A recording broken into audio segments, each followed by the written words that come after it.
तो रूस और यूक्रेन के बीच जंग लगातार जारी है और इन सब के बीच डोनाल्ड ट्रंप ने भी अमेरिकी राष्ट्रपति पद के तौर पर शपथ ग्रहण कर लिया और अब लगातार देखा यह भी जा रहा है कि धमकी का सिलसिला, चेतावनी का सिलसिला और समझाइश का भी सिलसिला जारी है। चलिए इसी पर खास चर्चा करेंगे। हमारे साथ मेहमान मौजूद हैं। सबसे पहले आपका उनसे तारुफ करा देते हैं। रिटायर्ड मेजर मोहम्मद अली शाह जो कि डिफेंस एक्सपर्ट है, हमारे साथ इस खास चर्चा के लिए मौजूद है। सर, आपका बहुत स्वागत है जनतंत्र टीवी पर। और जिस तरह से लगातार देखा जा रहा है कि ये युद्ध जिसे लेकर के तमाम जो वैश्विक स्तर पर जो तमाम कंट्रीज है वो उम्मीद जता रहे हैं कि ये युद्ध अब खत्म हो, लेकिन 3 साल का वक्त अब फैब के महीने में हो जाएगा, लेकिन अभी तक ये युद्ध थमने का नाम नहीं ले रहा।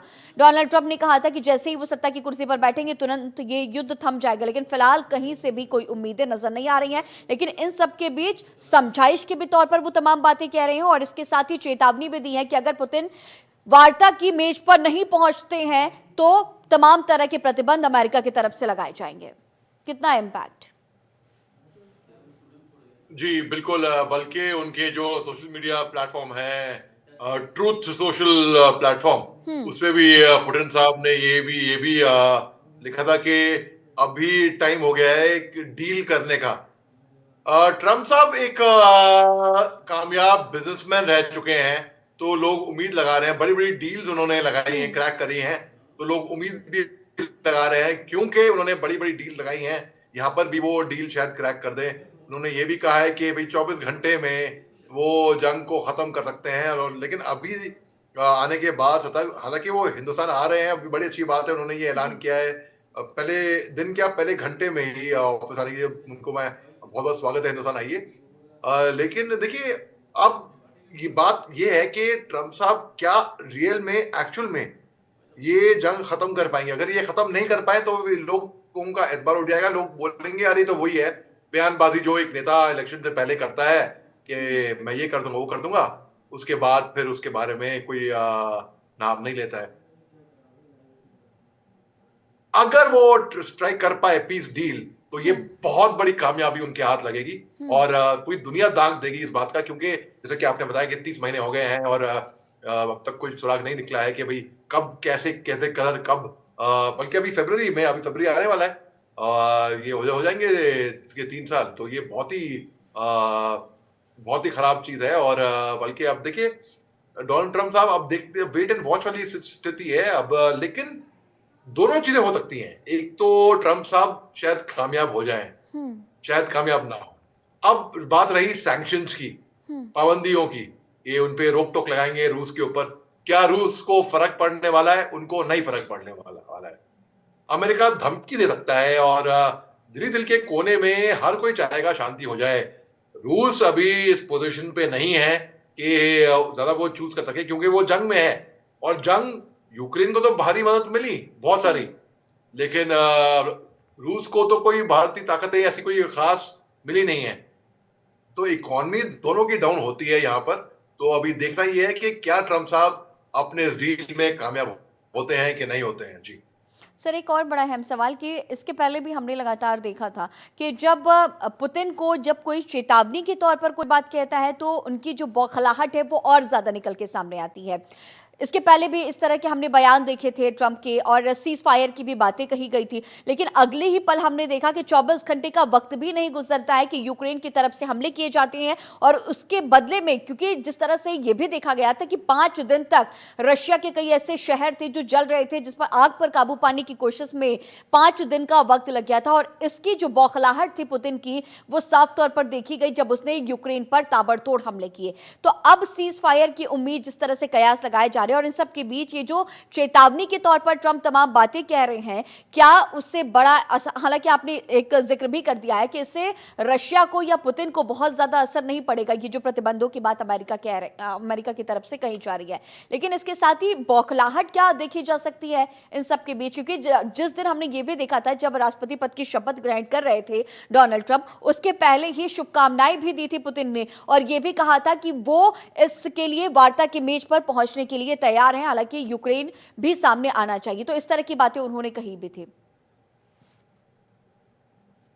आपने बड़ा अच्छा सवाल किया है और बड़ी अच्छी बात बोली है आपने, मैं दाग देता हूं। देखिए, आपकी समझ वैसे जियोपॉलिटिक्स बहुत ही अच्छी है, इसलिए मैं दाग दे रहा हूं। मैं वाकई में देखिए, बात ऐसी है कि पुतिन साहब ने बोला कि अगर रूस नहीं सुनता है तो वो मजबूर हो जाएंगे हम्म। हाई लेवल टैक्सेस लगाने के लिए, टैरिफ्स लगाने के लिए, हम्म। सैंक्शन लगाने के ऊपर, रूस के ऊपर, और अगर वो नेगोशिएट नहीं करता है। अब डिमिट्री पेस्कोव हैं जो कि रूस के स्पोक्स पर्सन है वहां से। हम्म। उन्होंने बोला कि जो ट्रम्प साहब की जो धमकियां हैं, ये कोई नई बात नहीं है। हम्म। ये ये हमें मालूम है, ऐसा होता रहा है। और जो वेस्टर्न ऑफिशियल मीडिया है, मतलब मीडिया क्या, वहां के ऑफिशियल्स हैं, हम्म। उन्होंने ये क्लेम करा है, दावा लगाया है कि जो 11,000 नॉर्थ कोरियन ट्रूप्स हैं जो कि गई थी रूस के साथ लड़ने के लिए, उनमें से 4,000 ट्रूप्स या तो मारे गए हैं या तो जख्मी होकर बुरी तरह घायल हो गए हैं। हम्म। तो और ये हुआ है 3 महीनों में, हम्म। और ये 3 महीनों की फाइटिंग में हुआ है। तो मतलब कि रूस किसी पोजीशन में नहीं है, उनको उनकी बात माननी ही पड़ेगी। लेकिन आपने बिल्कुल सही दुरुस्त फरमाया कि ऐसा देखा गया है कि पुतिन साहब के ऊपर जब कोई जोर जबरदस्ती धमकी से बात करता है तो वो बौखला जाते हैं और अलग रिएक्शन हो जाता है। ये हम्म। एक ह्यूमन साइकोलॉजी और एक ह्यूमन नेचर है। हमारे पास भी अगर आम जिंदगी में कोई आके मजबूरन कोई बोले कि ये तुम्हें करना ही होएगा, अगर नहीं करोगे तो ये होएगा, तो हम शायद रेजिस्ट कर जाएं। हम्म। कोई अगर हमको समझाए हम्म। प्यार से और फिर समझाए, हम्म। तो हो सकता है कि शायद जिस जिद पे हम अटल हैं वो जिद हम मान लें। तो अब देखना यह है कि पुतिन साहब, मुझे लगता नहीं कि उनपे कोई सैंक्शन का कोई असर होने वाला है। रूस के ऊपर ऑलरेडी इतने सारे सैंक्शन है, लेकिन फिर भी रूस एग्जिस्ट कर रहा है ना, तो उनके ऊपर और पाबंदियां लगा दी है। लोग उनके साथ ट्रेड करेंगे तो उनपे और जो उनके साथ ट्रेड करेंगे उनके ऊपर भी पाबंदियां लगा दी जाएंगी, टैक्सेस में, टैरिफ्स के तौर पे। तो लोग डरेंगे रूस से भी आगे ताल्लुकात करने का। लेकिन अब देखना यह है कि अमेरिका अगर ये सब धमकी, जोर जबरदस्ती धमकी करे, तो मुझे लगता नहीं जोर जबरदस्ती धमकी से काम बनने वाला है यहाँ हम्म। पर। हाँ, हम्म। वो अगर समझाएं कंधे पे हाथ रख के प्यार हम्म। से, तो हो सकता है कुछ कहीं पे मैं दिख रहा हूं उम्मीद यहाँ पर शांति की जाग सकती है तब। सर, अब देखिए, जिस तरह से हमने अभी पुतिन का जिक्र किया था, अगर जेलेंस्की की अगर हम बात करें, क्योंकि हम लगातार ये देख रहे हैं कि जेलेंस्की को ब्रिटेन का सपोर्ट, अमेरिका का सपोर्ट लगातार मिलता रहा है। जब जो बाइडेन जब सत्ता में थे, जब वो राष्ट्रपति थे, तो वो लगातार तमाम ऐसे हथियार हैं जो मुहैया करा रहे थे। अब ट्रंप ये बात कह रहे हैं कि वो जो हथियार पहुंच रहे थे यूक्रेन को, उसकी वो समीक्षा करेंगे। हालांकि इसके साथ ही उन्होंने यूरोपियन संगठन को भी उन्होंने तमाम तरह की बातें कही और आरोप भी लगाए है कि जो मिलना चाहिए था सहयोग यूक्रेन को, वो फिलहाल यूक्रेन को नहीं मिल रहा, उससे ज्यादा अमेरिका को दिया जा रहा है, लेकिन वो सहयोग जरूरी है यूक्रेन को। इस तरह की तमाम तरह की बातें, लेकिन इन सब के बीच हम ये भी देख रहे हैं कि जेलेंस्की का जो जोश है वो भी कहीं से थमने का नाम नहीं ले रहा। एक वक्त था जब ये बात कही जा रही थी कि पुतिन 1 हफ्ते के अंदर यूक्रेन पर कब्जा जमा लेंगे, लेकिन अब 3 साल होने को है और जेलेंस्की कहीं से भी मानने को तैयार नहीं है। तो क्या शांति की ये जो वार्ता की जो मेज है, क्या इस तक पहुंचेंगे जेलेंस्की सीधे तौर पर? क्योंकि उनका ये कहना है कि वो नाटो कंट्रीज में शामिल होना चाहती है, और सीधे तौर पर पुतिन का ये कहना है कि वो यूक्रेन को नाटो कंट्रीज में इसका हिस्सा नहीं बनने देना चाहते। जी, देखिए, रूस से पुतिन साहब की वहां से अभी कैजुअलिटी की रिपोर्ट आई है कि 1340 कैजुअलिटीज 115 क्लैशेस में रिपोर्ट हुई हैं। हम्म। और पोलैंड और जर्मनी से भी खबरें आ रही हैं रूस और यूक्रेन के युद्ध को लेकर। तो देखिए, रूस पूरा ये था ना कि रूस ने कहा था कि भाई यूक्रेन नाटो का हिस्सा नहीं होगी चाहे कुछ हो जाए। अमेरिका ने जो पीस डील का ऑफर दिया था उसमें यह भी था कि हम यूक्रेन को बनाएंगे ही नहीं नाटो में, कर लो जो करना है, हम करेंगे ही नहीं। मगर पुतिन साहब नहीं माने थे। तो अब ये बात इतनी आगे बढ़ चुकी है कि अब चक्कर ये हो गया है कि अगर ये युद्ध बंदी करते भी हैं तो लोग इनको बोलेंगे, इनको अपनी कुर्सी बचानी है, चाहे जेलेंस्की हो चाहे पुतिन हो, दोनों प्रेसिडेंट अपने अपने मुल्कों में। तो इनके लोग इनको बोलेंगे, अरे आपने हमारे इतने लोग मरा दिए, पहले करवा देते, अब इतना आगे बढ़ गए, इस रात की सुबह नहीं वाली बात हो जाती है ना, इस रात की सुबह तो कभी आएगी। तो इनको तो ये युद्ध रोकना पड़ेगा, कहीं ना कहीं तो रोकना पड़ेगा। मैं तो ऐसा दिख रहा हूं कि बेटर लेट देन नेवर।